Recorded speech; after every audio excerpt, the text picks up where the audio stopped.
No, this is damning. It really is. I got it.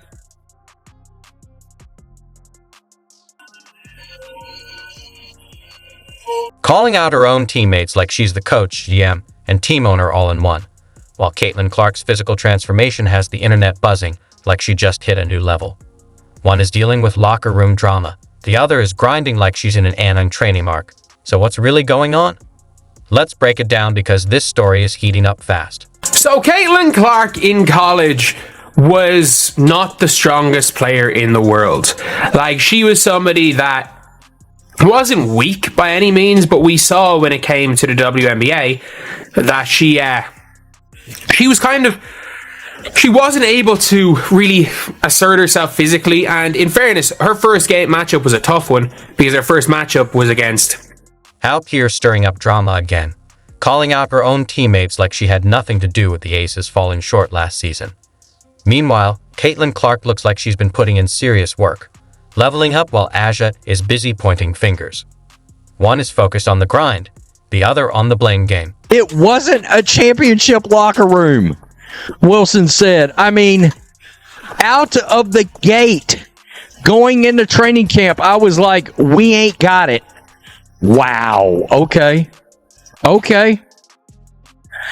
That's crazy.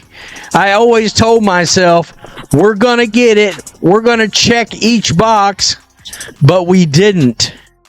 When it mattered most, instead of owning up, Aja is out here blaming the locker room. She's calling out teammates like she wasn't on the floor when things fell apart. Yeah, Aja, it was everyone else's fault but yours, right? Funny how that works when she was just out here showing love to her squad. Clark is carrying the WNBA, and the numbers prove it. But guess what? Some so-called experts are downplaying her impact. CBS reporters actually said she's not the one moving the sport forward. Seriously? Clark is responsible for over 20% of WNBA sales. The critics were loud and clear after her rookie season. Coach Stephanie White straight up said Caitlin needed to get stronger. And guess what? Caitlin Clark didn't get offended, didn't blame her teammates, and didn't run to a podcast for a pity party. She hit the gym, put in the work, and now she's looking like she's on a whole new level. You know how the league plays, if nothing else. Yes, she is stronger, first and foremost. And again, she's got a lot of self-awareness. And, she figured that out, right away. Like, I need to get stronger. I can't get knocked around as much. And so she's done a great job of getting in the weight room and really focusing on her areas that she needs to focus on in terms of strength, in terms of, low center of gravity, time under tension, like all of those things. I think the next step is... Caitlin Clark is in the best shape of her life, and the internet can't get enough. The transformation is unreal. She's stronger, faster, and more explosive than ever. You can see the definition in her arms and the power in her legs. She's built for dominance. This is what greatness looks like. The best players take feedback, use it as fuel, and come back even better. Caitlin isn't just hearing the critics. She's answering with results. This guy was working out when something unexpected happened that freaked everyone out. You could see the surprise on the face of the woman next to him, clearly concerned by the unusual noise that erupted. But instead of panicking, he remained completely unfazed. As it turns out, he was just cracking his back, a sound that might have seemed alarming at first. He gave it another crack in a different position, proving he was totally fine. Aja Wilson, on the other hand, is too busy making excuses. She's calling out teammates instead of taking responsibility. If Caitlin Clark had that mindset, she'd be complaining instead of getting stronger. But Caitlin puts in the work while Aja points fingers. One takes criticism and levels up. The other looks for someone to blame. Caitlin leads by example. Maybe Aja should take notes. You all have to keep in mind is that the Las Vegas Aces do not have a GM right now. They let go of their GM a couple months ago, and they have not put anyone in that place. And so, hey, Nikki Fargas and Becky Hammond are trying to make some wonders without an actual GM. So let's get into specifically what has been happening. So the latest departures for the Las Vegas Aces include 2 heavy hitters off the bench and 2 former 2023 and 2024. Caitlin Clark's transformation speaks for itself. You can see it in her movement and strength. She's about to be a bigger problem for defenders next season. Meanwhile, Aja Wilson is getting her excuses ready.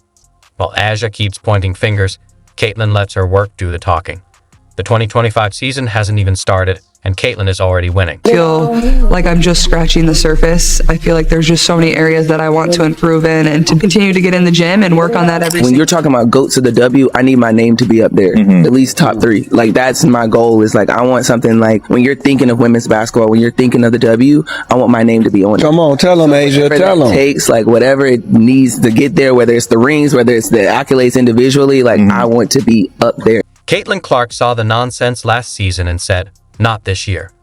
Y'all remember how players were out there acting like tackling her was part of the game plan. She was getting double teamed at the grocery store, full court pressed in the parking lot, and flagrant fouled at the gas station. It was ridiculous. But instead of complaining like some people we know, Asia Wilson, Caitlyn got in the lab and put in work. And when I say work, I mean 6 straight months. No distractions, no vacations, no. I need to rest my body. Just pure grind. Beautiful season. The Indiana Fever, based on what they did last year before she got there, based on how they look now since she's gotten there. They're gonna make the playoffs, Ocho, and they didn't do that last year. Yeah, it ain't rocket science. Sis, it's good. Y'all didn't think she heard all the comments about her not deserving? You don't get to the level she got to without using some type of fuel. One has been putting in work, the other in interviews. One lifts weights, the other lifts blame. One is ready to dominate, the other is ready with excuses. As the season starts, Asia Wilson will be talking about staying locked in while Caitlyn Clark is sending the ball into orbit. Asia will be on the bench looking confused while Caitlyn's defenders struggle to keep up. Asia is looking for sympathy, but all she's getting is a front row seat. She's been running an excuse tour. Oh, I was tired. Oh, we had injuries. Oh, the refs *. Meanwhile, Caitlyn Clark took the hits, went to the gym, and leveled up. Now she's stronger than ever. You thought she was pulling from a logo before. Now she's pulling from the other team's locker room. You thought she was tough before. Now she's dropping 40 while carrying defenders like a backpack. Asia Wilson is still explaining last season. Caitlyn Clark is making sure defenders will need therapy after guarding her. One is ready. The other is still making excuses. Staley taught her that a winning team should, quote, look, sound, and feel a certain way. I gotta tell you, there's a lot that one could take out of that right there. Wilson said that the Aces didn't meet those standards. Asia Wilson has blamed everyone but herself for the Aces' problems. And now she's out here playing PR manager, telling fans to relax.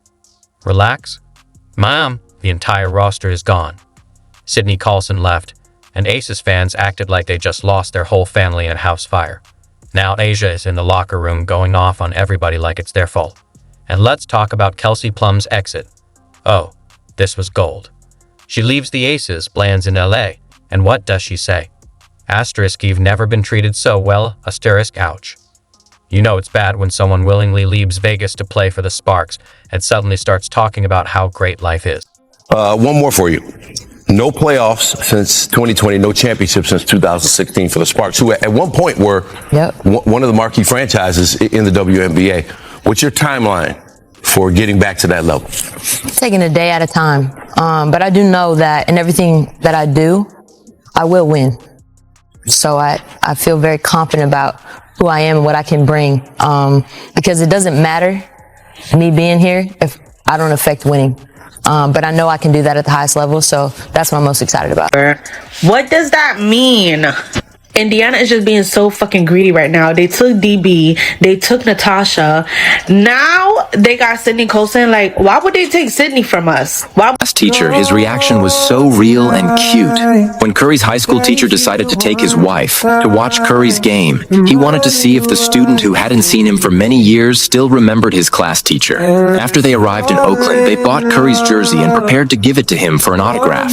They arrived at the stadium early and stayed by the players' tunnel, worried that they would miss the encounter with Curry. The teacher seemed a little nervous.